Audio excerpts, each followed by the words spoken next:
شیخ کی بدل لے اور کیا ہے. اصل میں ولایت کی تو دو چیزیں ہیں, آمن و کانو یتقون, ایمان اور تقویٰ. بس جب ایمان اور تقویٰ آ جاتا ہے تو وہ ولیوں کی فہرست میں آ جاتا ہے. اور تقوی میں تقوی کا ارادہ بھی شامل ہے.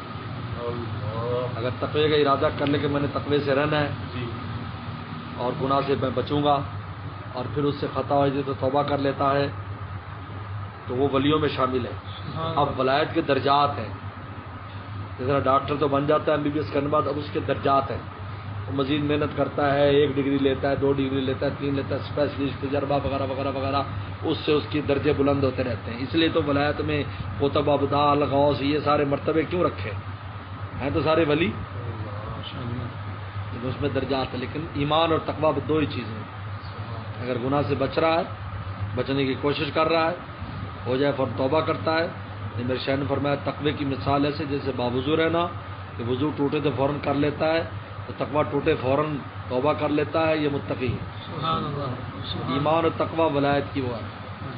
ارادہ بھی شامل. باقی میرے شیخ نے فرمایا کہ آپ گناہ جو ہے اجمالاً بیان کیے جائیں, شیخ کے سامنے تفصیلاً بیان نہ کریں.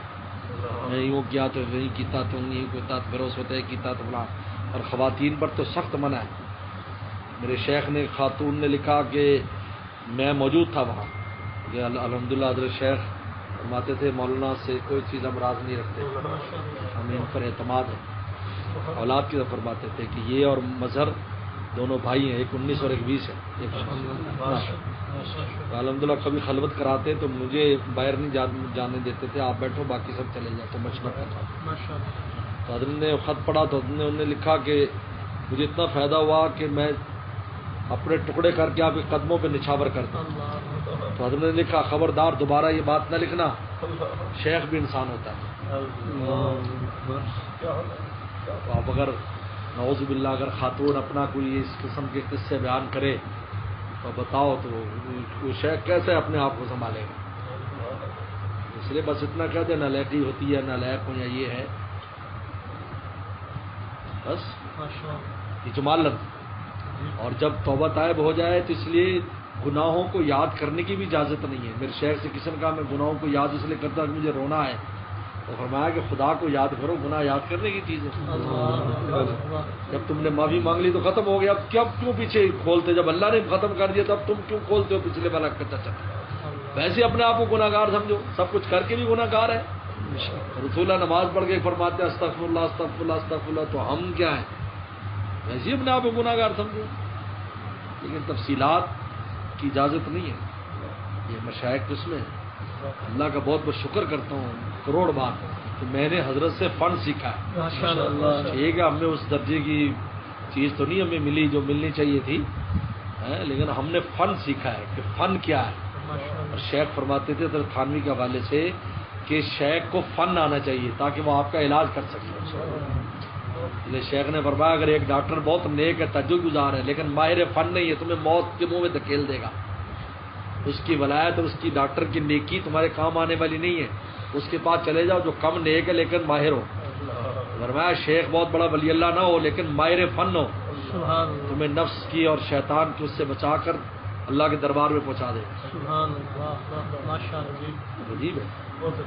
بولو بھائی, اگر پائلٹ ماہر نہ ہو تمہیں حج کے لیے لے جا رہا ہے تو سمندر میں غرق کرے گا نا. بہت نیک اللہ والا ہو, تہجد گزار ہے, تسبیح شروع کر دے بجائے جہاز چلانے کے, مراقبے میں چلا جائے, تمہاری تو حج بھی رہ جائے گی اور جان بھی جائے گی. تو میرے شیخ نے بات کھولی. الحمدللہ میں نے جب بھی کوئی فن کی بات ہے, چونکہ میرا مزاج اصولی ہے, میں اصول پسند کرتا ہوں, اصول فقہ میرا پسندیدہ ہے. میں الحمدللہ فوراً اصول دماغ میں لاتا ہوں, مسئلہ نکال لیتا ہوں. شریعت کے یہ اصول ہے, لہٰذا بات ایسے ہوگی. تو حضرت نے جو ایسی بات فرمائی فوراً چپک گئی دماغ کو, جو فن کی بات تھی. فنی مزاج ہے, منطق فلسفے والا مزاج ہے. اگرچہ میں اس کو اتنا محبت سے پیش کر دیتا ہوں کہ تم عام لوگ سمجھ جاتے ہیں. ہم مولوی لوگ کہتے ہیں ہمیں درسگاہ میں سمجھایا نہیں جاتا, آپ تو عوام میں بیان کر دیتے ہیں. اگر عوام کو سمجھ میں نہ آئی ہو تو پھر پوچھو, سمجھ میں آ جاتی. حضرت شیخ الہند رحمۃ اللہ علیہ کے بارے میں لکھا ہے, حضرت مناظر حسن گیلانی رحمۃ اللہ کے ایک سبق تھا, وہ بڑا مشکل سبق تھا. اور وہ جب اس وقت آتا تھا تو استادوں کو پسینے آ جایا کرتے تھے، تو طالب علم تو بیچارے ویسے ہی مشکل میں ہوتے تھے۔ کہا کہ اب حضرت کے پاس وہ کتاب اور وہ سبق کل کو آنا ہو، سب رات کو کہہ رہے ہیں اب پتہ نہیں حضرت کیسے سمجھائیں گے۔ تو حضرت نے کہا بھی آج ہم سبق نہیں پڑھیں، گپ شپ کریں گے۔ تو حضرت نے گپ شپ شروع کر دی، کوئی لطیفے سنا رہے ہیں، ادھر ادھر کی باتیں سنا رہے ہیں، ہم سے باتیں کر رہے ہیں، سوال بھی کر رہے ہیں، جواب بھی کر رہے ہیں۔ تو جب سب کچھ ہو گیا تو ہم کہا بھی یہ بات سمجھ میں آ گئی؟ کہ ہاں جی بڑی آسان بات ہے۔ کہا یہی سبق ہے تمہارا، لاؤ اب کتاب لاؤ، میں عبارت میں تمہیں سمجھا دیتا ہوں۔ آگے ہمیں ساری سمجھ میں آ گئی، حضرت نے مثالیں، تاریخ اور ادھر کی گپ شپ سے ہم سے سوال کر کر کے سب کو سمجھ میں آ گئی بھی یہ بات یہ ہے، فرمایا یہ بات ہے، یہ فن ہے، یہ پیش کرنا، یہ شے کو آسان لفظوں سے پیش کر لینا، یہ تو اس لیے یہ فن کی بات ہے حضرت نے، یعنی میں الحمدللہ نسل سنی یہ بات میں کہ ولایت کسے کہتے ہیں اور شیخ کو کس طرح اپنی عیوب بیان کرنے، تفصیل بیان، اجمال بیان کرو کہ یہ میرے امانت کے مسئلے میں بے قاعدگی کرتا ہوں یا اور مسئلے مجھ سے بے قاعدگی ہوتی ہے، حضرت آپ میں کیا کروں، اس کا علاج بتا۔ اب تفصیل بتانا جی فلانے وقت میرا مالک گیا، میں اندر غلہ کھولا، اندر وچ پیسے کھڈے، وہ بوجھے پائے، سجے کھبے ویکھا، پھر میں تو بچا، کہ یہ مجھ سے چوری ہو جاتی، چوری کی عادت پڑ گئی ہے، مجھے دعا کرے اور وہ بتایا میں کیسے بچوں۔ اجمال بیان کرے کیونکہ شیخ بھی انسان ہوتا ہے، اس کا دل متاثر ہوتا ہے۔ خواتین پر تو سخت پابندی ہے، تو ایسی کوئی بات نہ کرے، کوئی ایسی بات نہ کرے کہ شیخ کو، اس لیے بہت سی خواتین لکھ دیتی ہیں کہ جی ہمیں آپ سے بہت جی محبت ہے، آگے لکھو اللہ کے لیے محبت، یہ لکھو آگے اللہ والی محبت ہے، ایسے نہ لفظ محبت استعمال کرو، اللہ کا لفظ مطلق استعمال نہ کرو، یہ لکھو ہم اللہ کے لیے یا اللہ سیکھنے کے لیے ہم آپ پر اعتماد کرتے ہیں، اس قسم کے لفظ لکھو، وہ لفظ نہ لکھو جو دوسرے لیے بھی استعمال ہوتے ہیں، وہ نہ لکھو، منع کرو۔ یہ آسان کام تھوڑی ہے یہ مشیخیت ہے، اس قسم کی باتیں تو بہت مشکل ہے، اس لیے ختم اس کی بات۔ آپ کو شیخ سے محبت نہیں ہے، اگر محبت ہوتی تو شیخ کی مدح میں کیوں نہیں اشعار لکھے؟ تو ان کے یہ تو عشق کی بات ہے، جب عشق جب انسان کو ہو جاتا ہے خود ہی اشعار نکلتا ہے۔ ہم کون سے کہتے تم اشعار بنا کے لو، آج تک نہیں کہا کسی کو، لیکن جب خود ہی اس کو فائدہ محسوس ہوتا ہے اور اس کو عشق ہوتا ہے تو خود ہی لکھتا ہے۔ سبحان اللہ۔ ان کا شیخ حسن ایسا پیش کرے کہ لکھنے میں مجبور ہو جائے۔ ویسے بھی تکلف پر شعر نہیں لکھے جاتے، شعر بلا تکلف ہوتا ہے، تکلف سے شعر نہیں ہوتا، یہ بلا تکلف ایک کیفیت طاری ہوگی تو اس پر اشعار آنا شروع ہوگا۔ حسان بن ثابت پر عشق کی کیفیت طاری ہوتی تھی، رسول اللہ کے مدح میں اشعار بلا تکلف فل بدی کہتے چلے۔ آج فن جو ہے وہ دور دور تک نظر نہیں آتا، یہ تو آج تو رسم ہے، رسم۔